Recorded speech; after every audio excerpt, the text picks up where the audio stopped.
My name is Sandra, and today I am going to show you how to make a wine and glass holder for your wall out of a wine crate. So I had gotten this wine crate, begged, borrowed, and didn't steal, from a local wine shop. They don't always like to give them away, but sometimes you can get lucky. So what I'm going to do is I need to remove one of the panels.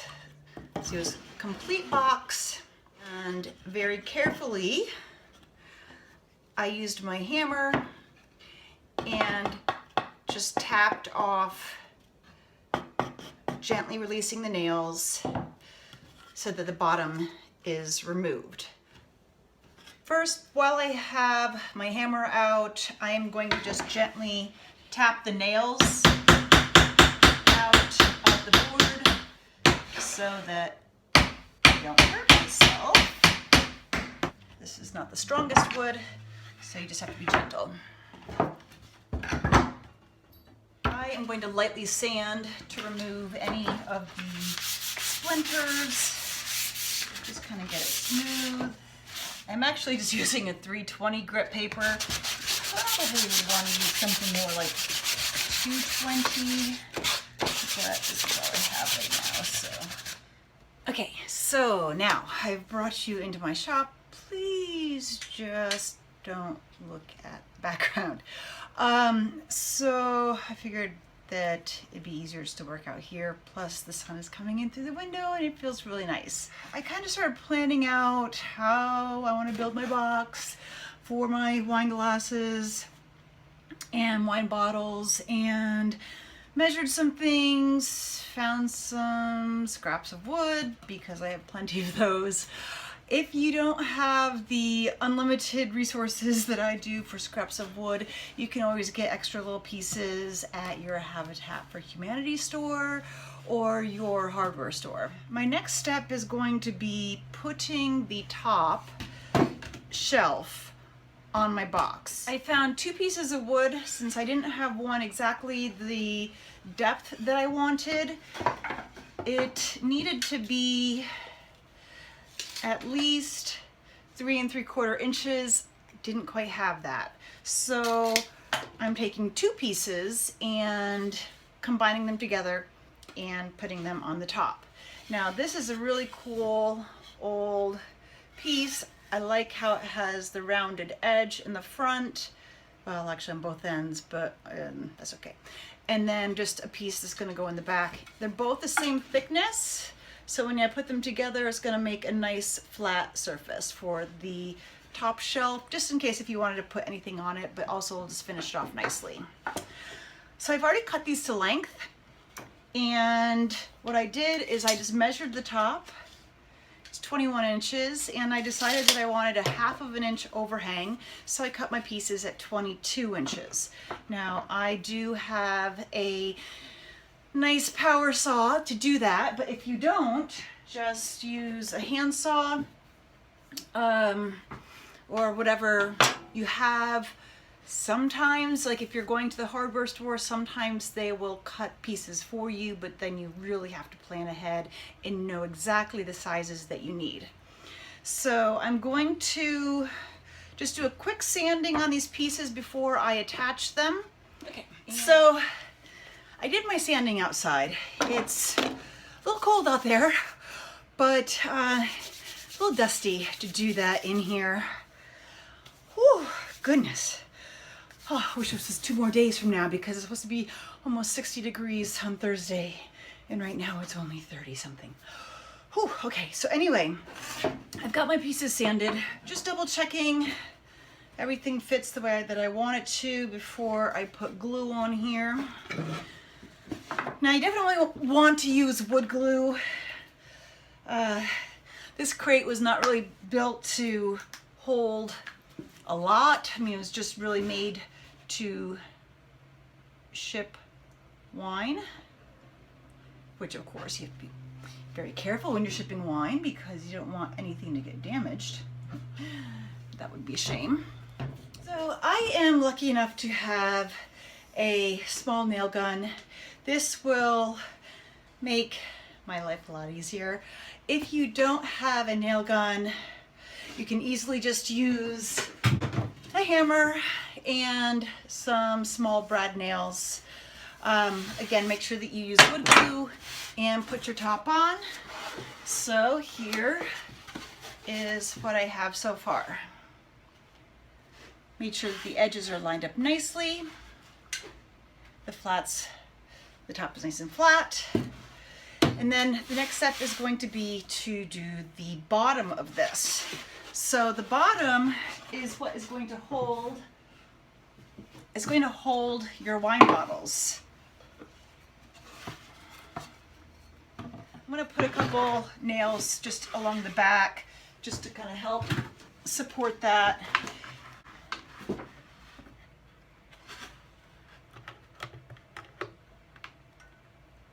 Again, you could always just use a hammer and small brad nails.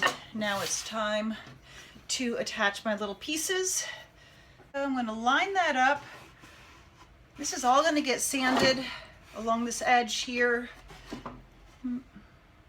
so you don't have to worry too much, but you do want to get it nice and flush. So again, glue.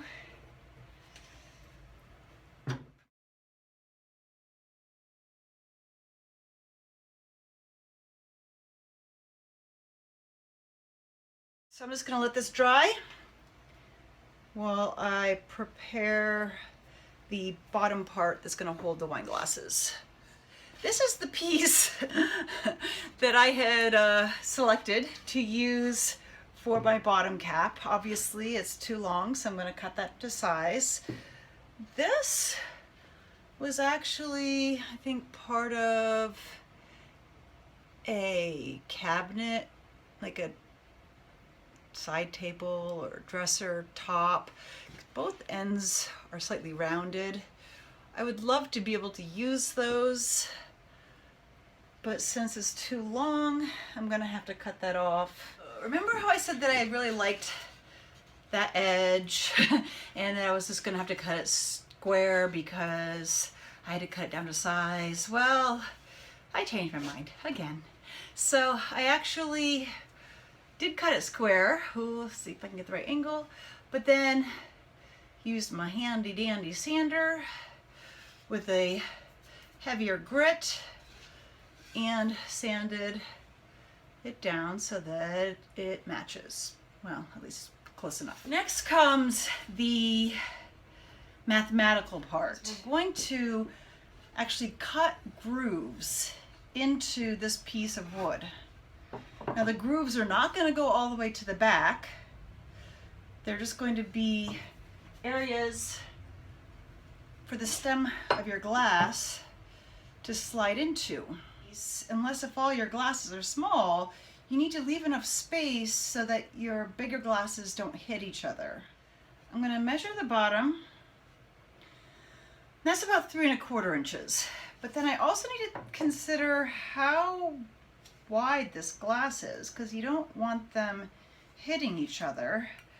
So I'm gonna eyeball, and yeah, it's definitely 3½ inches. From the center of each groove to the center of the other, I'm gonna probably go with close to 4 inches. That way I'm giving myself plenty of space. But then I also have to remember that this first one can't go too far to the edge or else it's not going to fit in. A lot of calculating. Hope you liked math. Now taking measuring stick, I'm going to measure what do I have left. So I have about 16¾ left. Okay, so how many glasses do I get to fit under here? So I'm going to finish calculating this out, and then I will draw out my notches and cut them. Now you also have to make sure that your notches are going to be wide enough for the stem. So like this one is a skinnier stem than this one. I'm gonna bet that I probably, I want about 3/4 of an inch of a notch put in here. And then when we figure that the base is a little over 3 inches, if I go 2 to 2.5 inches back, that should be enough. I'm gonna mark off, actually I think I'll go back 3 inches. I'm going to start marking out my grooves. I'm just going to center that 3/4, which would be 3/8 and 3/8 makes 3/4. Now there's a couple different things that you can use to cut these grooves. The handheld saw, like I had shown you before. I'm sure that you could probably use a router, just a handheld scroll saw, which is what I'm going to use because that's what I have. Okay, so it just so happens that the board fits. I can clamp it onto my table saw, supporting it here nice and sturdy, and I will get my saw and cut the grooves. I have my pieces cut. Now, obviously they're still attached, so I'm going to use just a wood chisel and get those pieces out.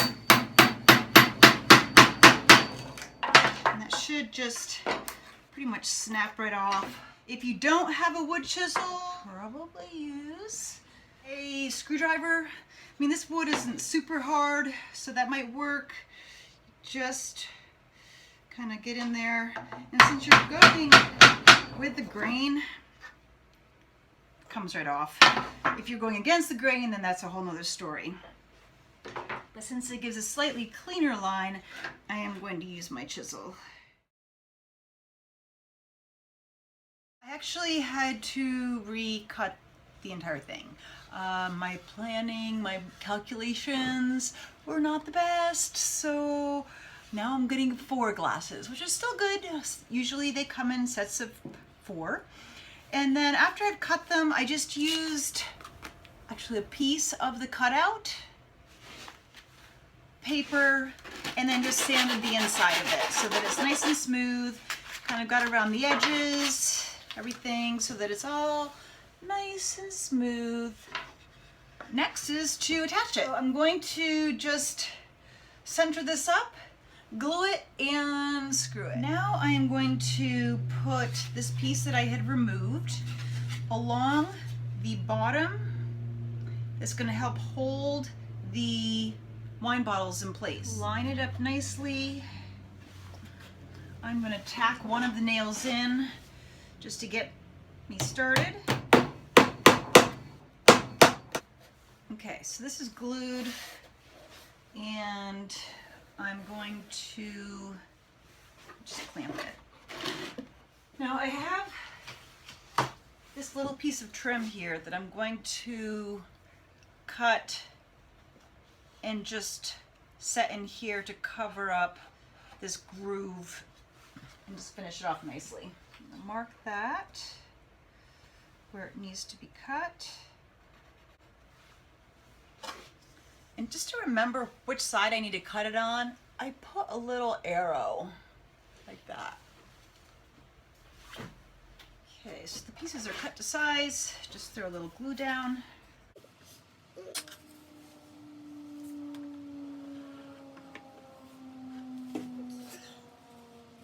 Since these pieces are not structural, there's really no reason to have to nail them in. So I'm just going to put a couple pieces of tape just to keep them in place while they dry. I have decided to stain the top of my piece, and I'm just going to use the dark walnut stain. Always stir the bottom and stir your stain. I'm going to use a foam brush, disposable foam brush. That works pretty well to get into the crevices, and I'm just going to apply. I also have a piece of the kids' t-shirt to wipe up the excess. Not going to worry too much if I drip it inside. I will be painting this section. You could always tape off areas that you're afraid to get stain on. So I just want to make sure that I have all the sections covered with stain, and then I'm going to just wipe that out. I'm just wearing rubber gloves to protect my skin. You can find gloves made for staining in your hardware store or craft store. I'm now just going to wipe off all the excess. You don't want to let stain dry on the surface. It gets gummy. So see all the stain that came off that? I'm going to give it one more wipe down and then just let it dry. So I've gone ahead and dusted off the entire piece. You don't want dust particles in your paint. And now I'm just going to put my paint on. And I want to gently go over this area here because I am going to lightly sand this off so that you can see some of the original writing. So I definitely don't want to cover that very heavily with paint. I'm not doing a perfect job because a lot of this is going to get sanded off. So some areas I might make a little heavier than others. Some a little lighter. Chalk paint, you do not have to worry about priming anything first. If this was a piece of furniture that was already finished, I would not need to sand it. I would just need to clean it. Check out your piece in all different angles because you don't always see what you've missed. Like right now I can see that I had missed a whole bunch. I'm going to let this dry. Actually, it dries quite quickly, maybe 45 minutes to an hour depending on the temperature. And then I will come back and sand. I love the way that wax finishes a piece off. So I am going to use just clean cloth. I'm just going to rub it right on top of the paint. This is a hard paste wax, waste packs. So you just kind of rub it around in there and wipe it on. The paste will soak up a good amount of wax, so you want to make sure that you're putting on a good amount. Once I'm sure that I've gotten the piece all waxed well enough, I'm then going to do the top, just in case if some of the green paint from the top board, I don't want that to get onto my white. You'll see that some of that came out. That's gonna be beautiful. Just need to let this dry and buff it. I've let this dry about an hour or so outside, and I am just going to take a clean cloth, polish it up. A sleeve works well because you can actually put your hand into it. A sock works really well also, as long as it doesn't have a lot of lint. So all you have to do is just rub it a little bit, and it will just bring a nice sheen. Rotate the cloth a little bit so you have another fresh area. You can also take a cloth in certain areas and you can kind of just, like if you're doing spindles on a leg, that works well. And I'm going to polish the top last, again for the same reason that I waxed it last. You don't want, just in case if there's any dark residue, you don't want that coming off on your cloth. See, I'm getting a little bit. You just don't want that coming off and then going onto your white. All right. Ooh, you hear that? That's the wax. Awesome. And the last thing that I need to do is to put hangers on the back. These are a D-ring hanger. They are rated for up to about 50 pounds. I buy the multi-pack, and they come with screws also. I'm going to position these hooks right toward the edge. Since the screws are a little bit longer than the thickness of this back plate of wood, I want it to go through into the side piece, a little extra stability. So I'll make sure that you put them so that they are level with one another and screw them in nice and tight.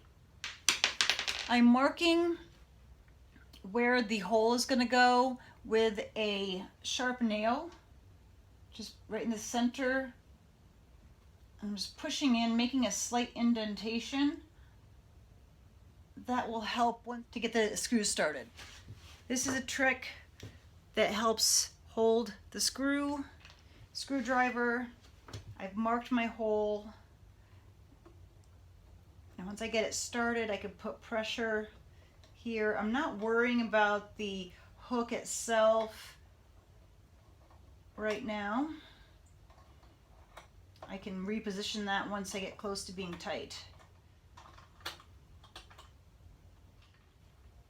Okay, make sure that it's nice and straight and then finish screwing the screws in. Okay, this one is done. I will do the other side and it's ready to hang.